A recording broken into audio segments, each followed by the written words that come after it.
구약성경 11페이지 창세기 9장 20절부터 29절까지입니다. 한번 말씀을 교독하도록 하겠습니다. 제가 20절 말씀을 먼저 봅니다. 노아가 농업을 시작하여 포도나무를 심었더니 가나안의 아비 함이 그 아비의 하체를 보고 밖으로 나가서 두 형제에게 고하매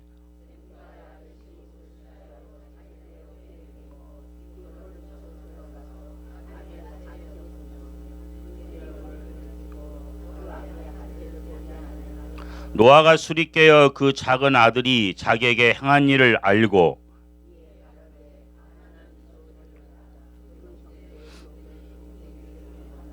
또 가로되 셈의 하나님 여호와를 찬송하리로다. 가나안은 셈의 종이 되고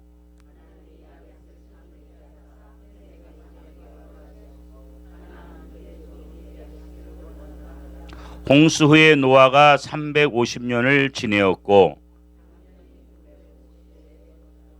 아멘. 우리가 교회 절기는 이제 5월 달은 우리가 가정의 달로 이렇게 보통 부릅니다. 특별히 가정의 중요성을 많이 생각하고 또 가정의 회복을 위해서 힘쓰는 그러한 달이기도 합니다. 한국에서는 5월 5일 어린이날이 있고 5월 8일 어머니 날이 있습니다. 한국은 아직 아버지 날은 없는 것 같아요. 근데 미국에 와 보니까 어린이날은 따로 없고 어머니 날이 있고 마더스데이가 있고 또 좀 지나면 또 파더스데이가 또 있어요. 그래서 한국에서는 5월 첫째 주일을 어린이 주일로 지키고 둘째 주일은 원래 전에는 어머니 주일로 지키다가 요즘은 이제 어버이 주일로 부모님을 합쳐서. 그러나 이제 미국이나 한국이나 보면 어머니 날은 안 빠져요. 그만큼 중요하고 오늘 우리가 함께 말씀을 나누겠습니다만은 정말 하나님의 사랑을 이 땅에서 보이는 것으로서 대변한다. 보이는 사랑. 하나님의 사랑을 우리가 다 직접 보지는 못하지만 그 어머니 사랑을 통해서 대변해 주신다라고도 말할 수 있을 만큼 어머니의 사랑은 희생적이고 정말 생명적이다. 빠뜨릴 수 없는 사랑이죠.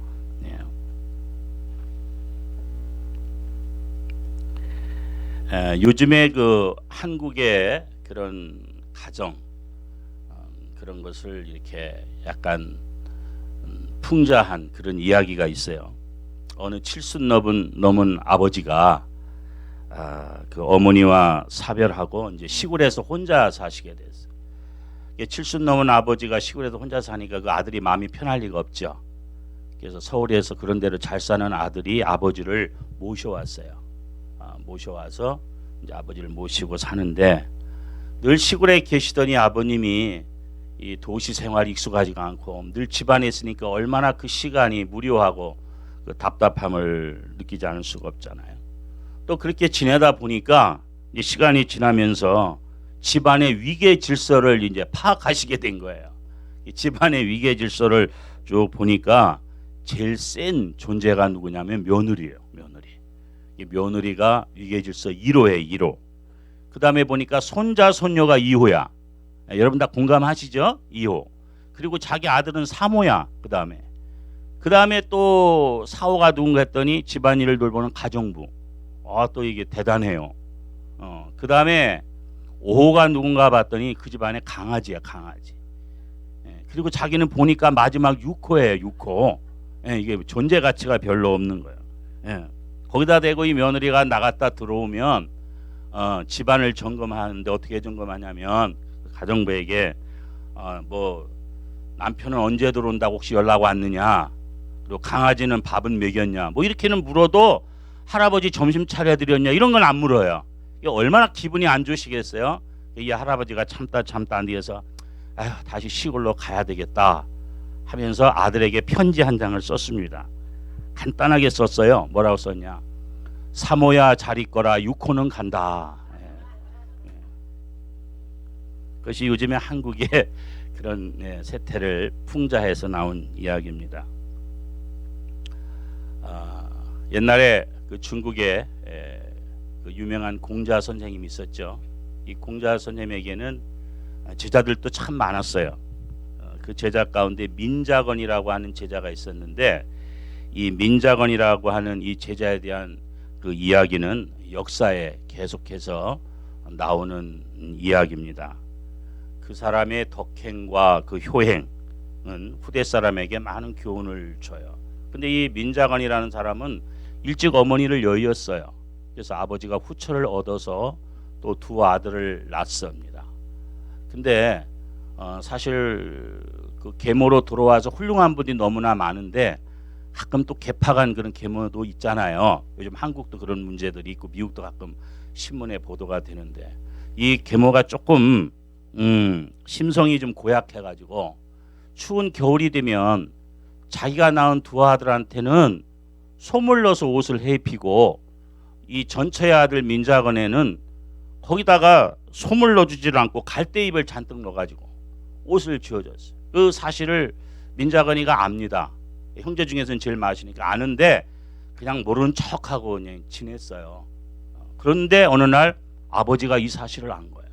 아버지가 노발대발하면서 이 후처는 어머니를 막 내쫓을 정도로 막 상황이 심각해졌습니다. 그때 민자건이가 아버지를 붙들고 뭐라고 말하냐면, 아버님 고정하세요. 네. 어머님이 계시면 아들 하나가 춥지만 어머니가 안 계시면 아들 셋이 춥습니다. 무슨 말인지 아시겠죠? 예. 아버지가 얼마나 감동되겠어요. 더군다나 이 계모는 얼마나 양심에 갇히게 되겠어요. 그래서 그 후로 이 계모인 어머니가 민자건한테 아주 잘해줬답니다. 뉘치고 또 민자건도 열심히 또 어머니한테 효행을 해서 이 이야기가 후대까지 길이길이 남는 본이 되는 그런 교훈으로 남아 있습니다. 오늘 우리가 노아에 대한 그 가정 이야기를 우리가 말씀에서 봤습니다. 우리가 일반적으로 효라고 하면 일단은 자녀들이 부모님을 연로한 부모님을 육체적으로 먼저 편하게 모시는 거 중요합니다.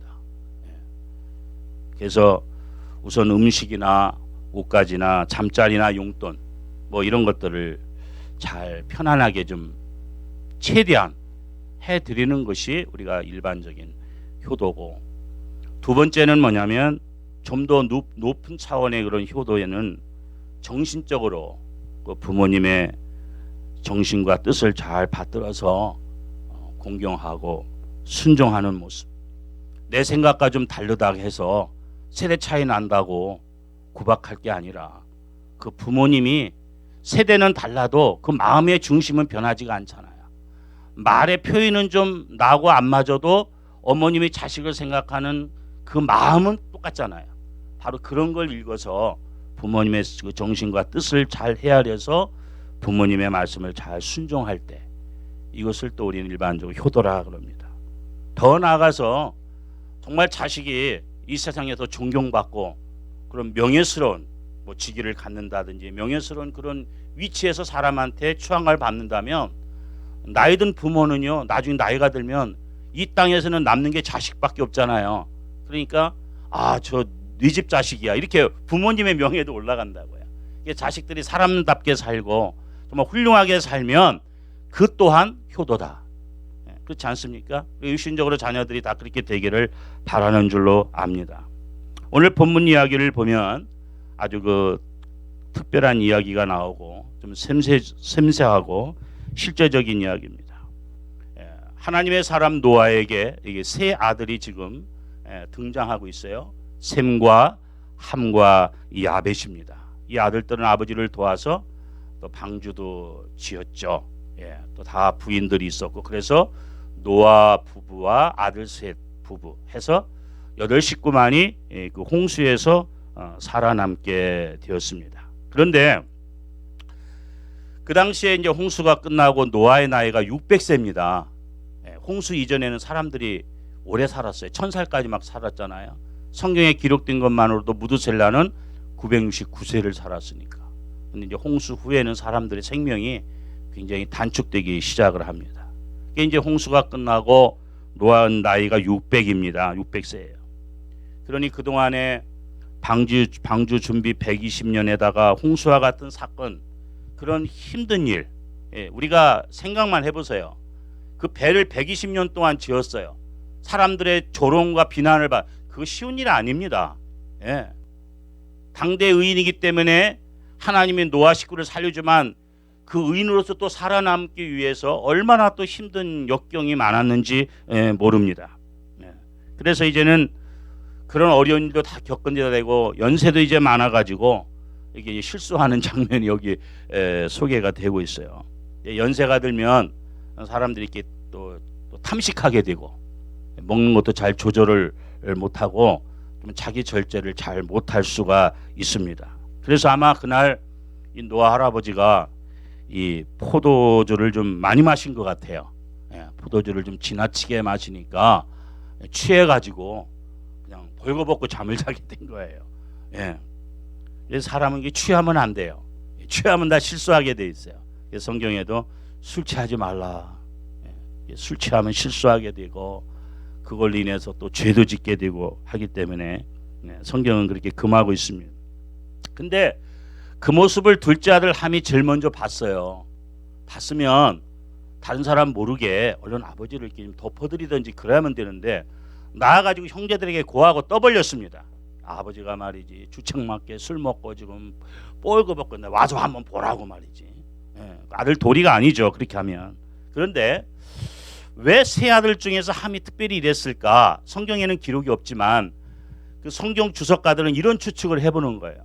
평소에 함이 아버지한테 좀 감정이 있었다. 어떤 감정이냐? 세 아들 중에 책망을 좀 많이 받았는데 요 아마 함도 좀 술을 많이 먹어가지고 아버지가 이놈아 술 많이 먹지 마라 이렇게 책망을 많이 받지 않겠느냐. 그래서 이번에는 보니까 아버지가 취해서 뻘거벗고 주무시니까 아이고 그러면 그렇지 뭐 아버지도 별 수 없네 뭐 이런 생각이죠. 그러니까 평소에 아버지에 대한 마음이 좋으면 그런 일을 안 했겠지만 자기도 맨날 그런 걸로 이렇게 그런 종류의 것으로 혼나고 책망받고 아버지하고 뭔가 이게 불편한 거니까 아버지 실수를 떠버린 게 아니냐 이렇게 주석가들은 추측을 하는데 일리는 있습니다. 성경에 기록된 말은 아닙니다. 또 성경에 그렇게 기록됐다고 나가서 말씀하시면 안 돼요. 이건 이제 주석가들이 하는 이야기입니다.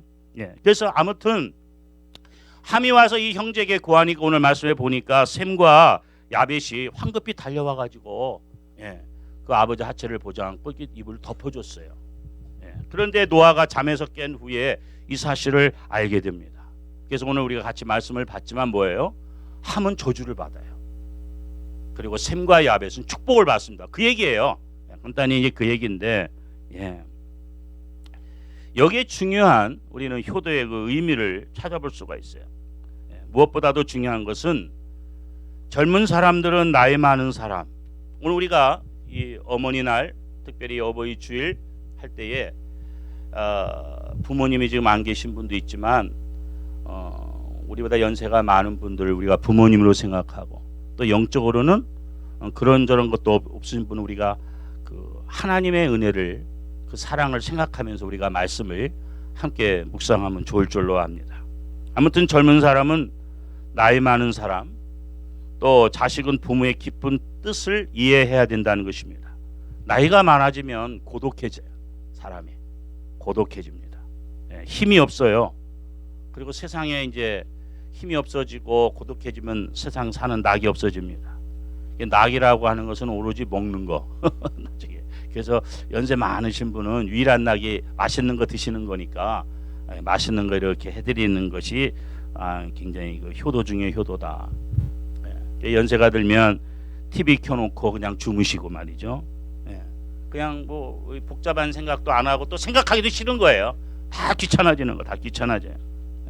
그래서 끼마다 맛있는 음식 잡수시는 게 유일한 낙이죠. 또 그러다 보면 또 과식하게 되고 또 과식하다가 돌아가시는 분도 있어요. 또 너무 많이 드셔가지고 절제를 못해가지고 그런 경우가 있어요. 그리고 또 연세가 많이 들면 기억력이 이제 감퇴가 돼가지고 한 얘기 또 하고 한 얘기 또 해요. 한 30분만 지나면 또 합니다. 왜? 30분 지나면 잊어먹거든. 안 한 줄 알고 또 하고 그러는 거예요. 그걸 갖다 잔소리라고 하면 안 되거든요. 기억력이 자꾸 감퇴되니까. 지금 저희 어머님이 한국에 살아 계신데 한국 연세로 93세세요. 근데 약간 이제 기억력이 없으셔서 전에는 뭐 가면 이것저것 묻고 뭐 애들 얘기도 묻고 뭐 그러시더니 지난번은 좀 마음이 좀 안 좋은 게 저 최근에 얘기를 몰라요. 저 어릴 때 얘기를 하더라고요.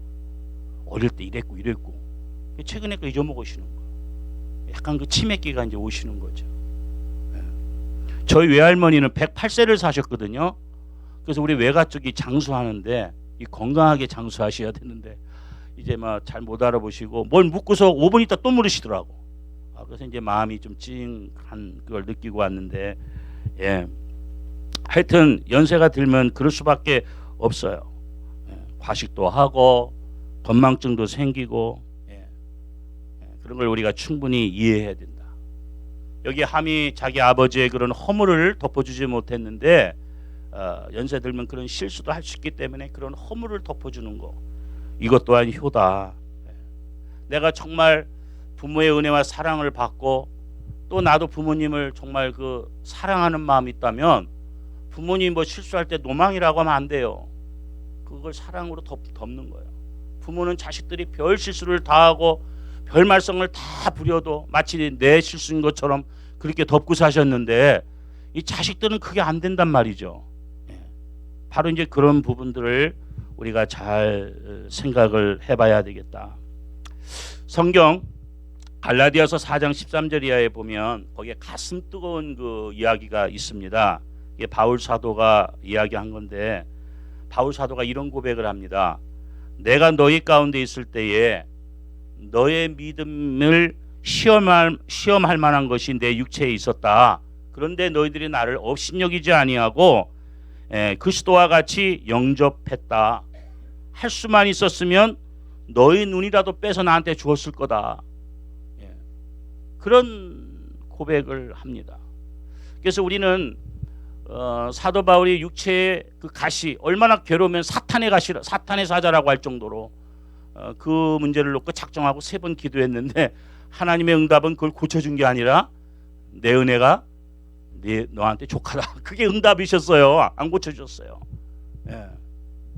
그 바울이 주의를 얼마나 많이 한 사람입니까? 바울의 선교 때문에 우리들이 복음을 들었다고도 할 수 있는데 그 복음을 막 사방으로 달며 전할 때 몸이 건강해야 되잖아요. 근데 자기 몸에는 치명적인 게 있었어요. 그것 때문에 작정하고 뭐 금식기도 하지 않았겠습니까? 요즘으로 말하면 40일 작정 금식기도를 했다고 볼 수 있는데 그렇게 기도했는데 결과는 하나님이 그냥 내 은혜가 네게 족하다. 그대로 살아라 그거거든요. 그래서 이제 우리 학자들은 그렇게 추측을 합니다. 담에색에서 부활의 주님 강한 빛을 봤을 때 잠깐 눈이 멀었잖아요. 근데 심한 안질이 있었을까? 근데 이것보다 더 좀 타당성 있는 그 추측은 뭐냐면 간질병이 있었지 않았겠는가? 이게 추측합니다. 왜냐하면 안질이야 뭐 눈이 안 보이니까 그렇게 사람들이 시험들 만한 건 아니잖아요. 그러나 이 간질병이라는 건 정말 시험될 수 있어요. 제가 신학교 시절에 같은 방에 저희 선배인데 굉장히 공부 잘하고 천재인데 간질병이 있는 걸 제가 봤거든요. 와 그거 진짜 뭐 자기는 몰라요. 거품 물고 막 쓰러져 가지고 온몸에 힘을 주는데 뭐 어떻게 감당을 못해요. 그러고 나서 완전히 기절하듯이 이렇게 되다가 깨어나는데 그러다 죽기도 하고요. 이 간질병은 치명적인 거잖아요. 예를 들어서 사도 바울이 복음 전하다가 간질이 발작됐다고 해보세요. 듣는 사람들이 얼마나 시험 들겠어요. 아이고 자기 병도 못 고치면서 이럴 거 아닙니까? 사도라고 하면서 자기 병도 못 고치면서 뭐 남은 병 고친다고 하고 말씀 좀 얼마나 시험 들 수 있어요? 그런데도 그것으로 시험 들지 않고 얼마나 바울을 사랑했는지 그들의 가장 귀한 눈까지도 너희들이 빼어줬을 거다 하면서 바울이 너무 고마워하는 그런 여기 표현이 성경에 나옵니다. 업신여기지 아니하고 예수님처럼 영접해 준 것에 대해서 너무나 감사해요. 사람마다 다 허물이 있고 단점이 있고 약점이 다 있는데 그걸 덮어주는 거 그 사랑이죠. 사랑은 허다한 허물을 덮느니라. 우리가 정말 자식 사랑하듯이 부모님을 다 그렇게까지는 못할지 모르지만 그런 자세로 부모 사랑하고 윗사람을 사랑하고 우리가 하나님을 섬긴다면 우리가 하나님 앞에 정말 칭찬받는 하나님 자녀된 모습이 되지 않을까 그렇게 생각이 됩니다. 여기 노아는 셈과 야벳에게 참 감사함을 느껴요. 자식이지만 함은 아버지를 흉보고 다니는데 이 큰아들과 셋째 아들은 그 아버지의 허물을 덮어준 거에 대해서 그 노아는 굉장히 고마움을 느껴요. 자식이지만. 여러분, 이게 효도예요. 물론 부모가 희생하고 헌신해서 자식을 키우지만 자식 또한 그 부모의 허물을 덮어주고 사랑하고 그럼으로써 부모를 높임으로써 부모 마음이 또한 감동되는 거거든요. 감동돼요. 감동되면 부모는 어떻게 하냐? 그 자식에게 무한한 축복을 해주고 싶은 게 부모 마음이에요. 물론 부모는 뭐 좀 잘하는 자식이나 못하는 자식이나 다 축복하고 잘 되기를 물론 바라지만 마음에서 막 우러나는 경우는 어떤 경우냐?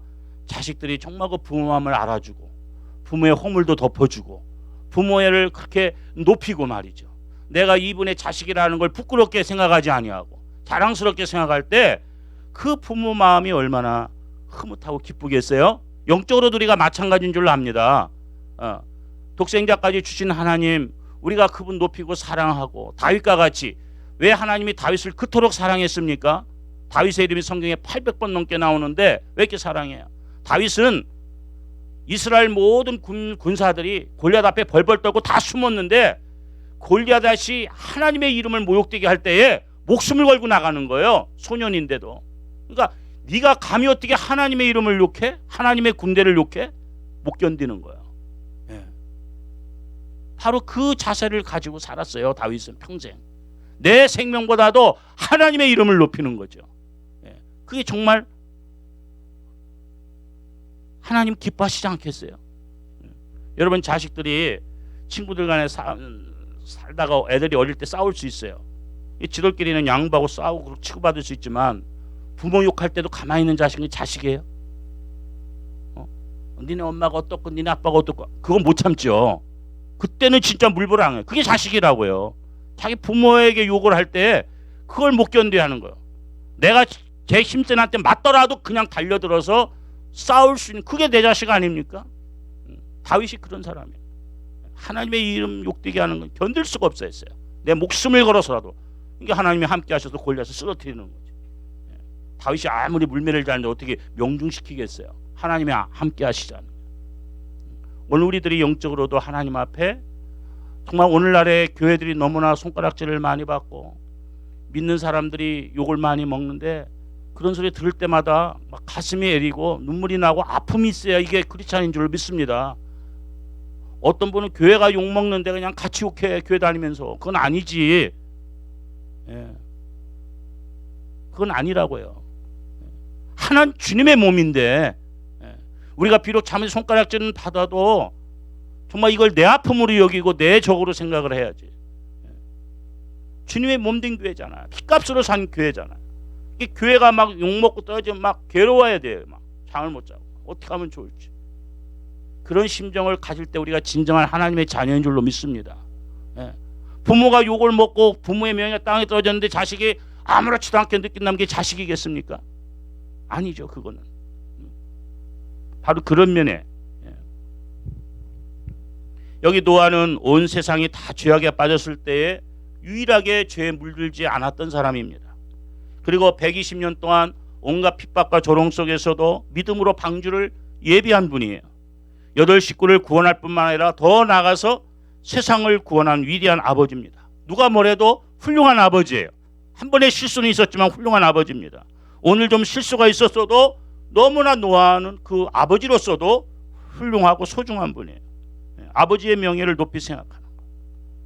이것이 효도다. 우리가 하나님의 이름, 하나님의 명예를 높이 여기는 것처럼 부모의 이름과 명예를 높이 여기고 소중히 여기는 것. 이게 효도 중에 효도다는 것이죠. 그리고 아버지에게는 축복권이 있어요. 성경에 보면 아브라함이 이삭을 축복합니다. 이삭이 야곱과 에서를 축복합니다.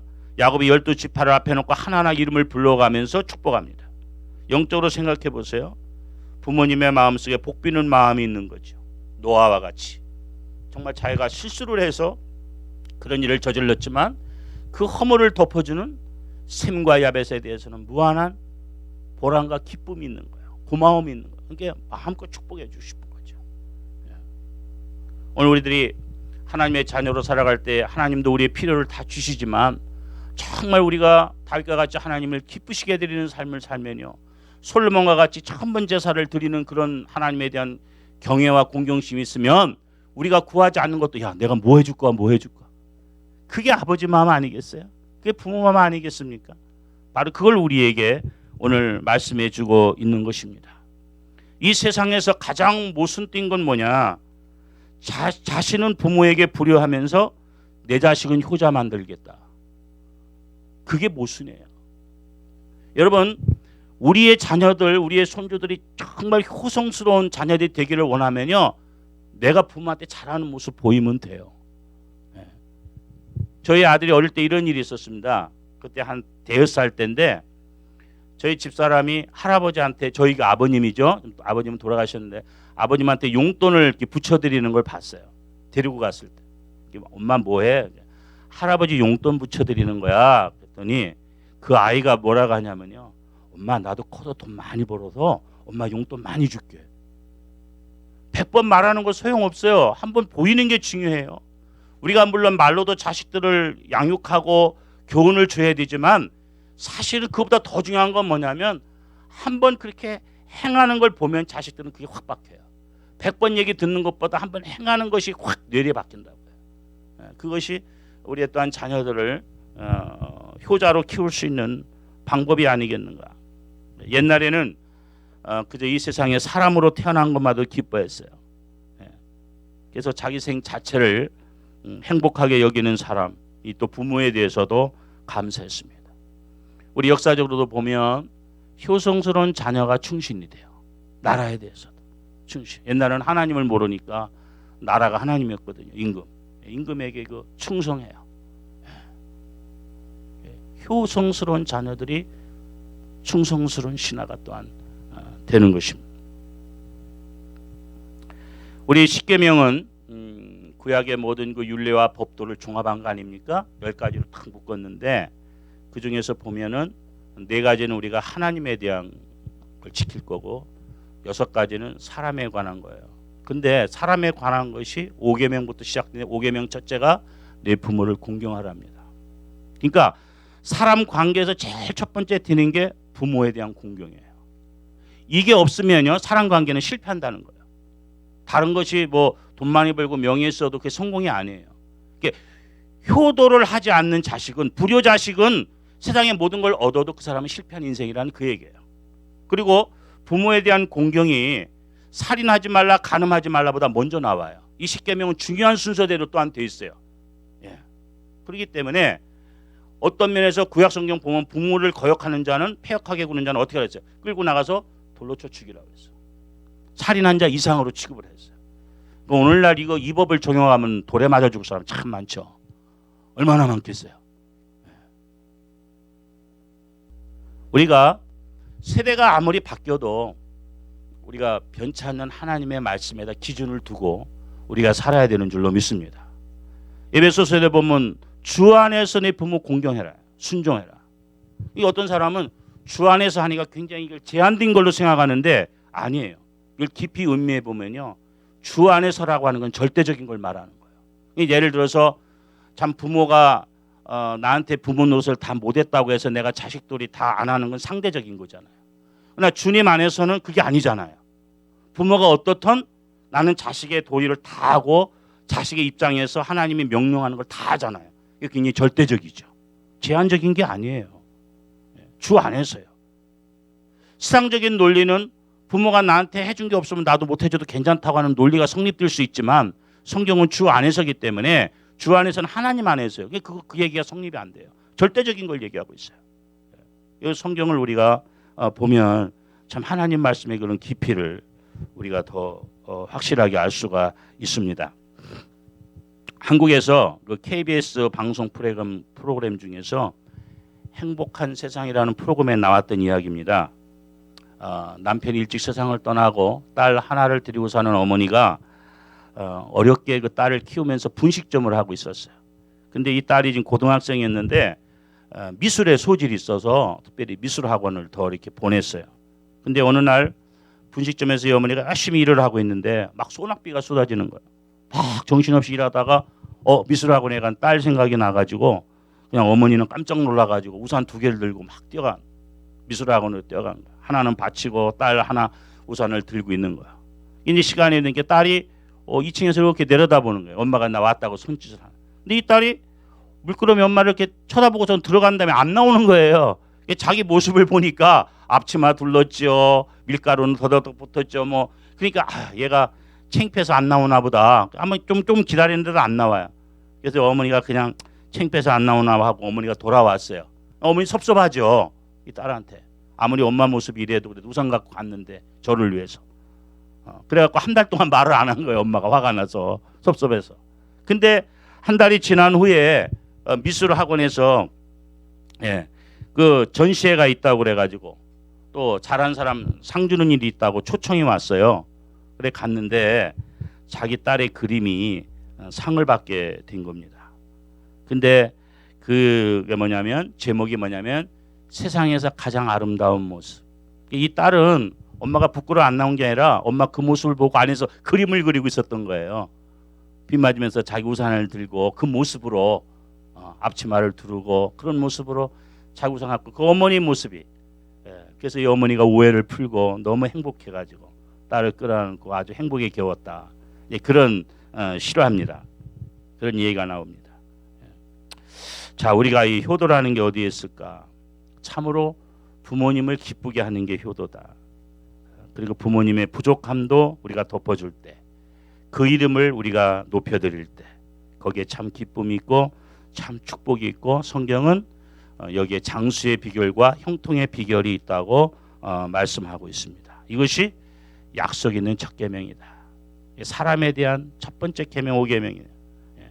근데 물론 2계명에 보면 하나님께서 나를 사랑하는 걸 나를 경외하는 자는 천대에 이르기까지 축복을 하고 나를 업신여기고 섬기지 않을 때 3, 4대까지 그런 저주가 임한다는 그 말씀이 있지만 그것이 5계명에 와가지고 이게 풀어서 그 질투하시는 하나님에 대한 그 풀이가 그 부모에 대한 걸로 설명이 돼요. 그래서 이것을 약속 있는 계명이라 그렇게 성경은 우리에게 말씀하고 있습니다. 그래서 정말 자식은 부모를 기쁘게 해드리고 부모는 자식을 위해서 복비는 마음, 더 나아가서 영적으로 우리가 정말로 하나님을 기쁘시게 하고 하나님은 우리에게 무한한 솔로몬과 같이 축복을 주시고 싶어하는 이런 관계, 그런 부모와 자식의 관계, 그런 하나님과 오늘 우리의 관계, 바로 여기에 하나님의 축복이 있는 줄로 믿습니다. 기도하시겠습니다. 아버지 하나님, 오늘날 정말 가정이 무너져가고 있습니다. 우리가 성경 말씀으로 다시 돌아가야 되겠습니다. 오늘 노아의 가정에 있었던 일을 우리가 본문으로 다시 한번 우리의 가정들을 돌아봅니다. 부모와 자식의 관계를 우리가 다시 한번 점검해 봅니다. 하나님 우리에게 은혜를 주시되 이 세대를 따라가는 게 아니라 유행을 따라가는 것이 아니라 풍속을 따라가는 것이 아니라 하나님 말씀을 다시 한번 굳게 붙들고 우리가 영적으로 하나님의 자녀로서 하나님을 기쁘시게 하는 삶, 육신적으로 자녀로서 부모님을 기쁘게 해드리는 귀한 삶, 여기에 하나님의 은혜와 축복이 넘칠 줄로 믿습니다. 이 은혜를 우리 모두가 누릴 수 있도록 그리고 하나님을 기쁘시게 해드리고 영광 돌릴 수 있도록 인도하시고 축복해 주옵소서. 예수님의 이름으로 기도하옵나이다. 아멘. 기도하겠습니다. 이제는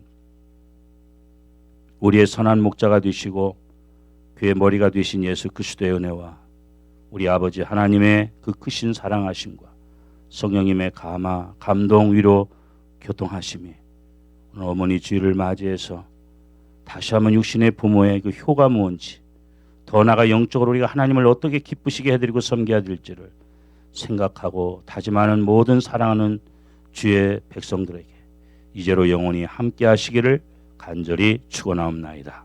아멘.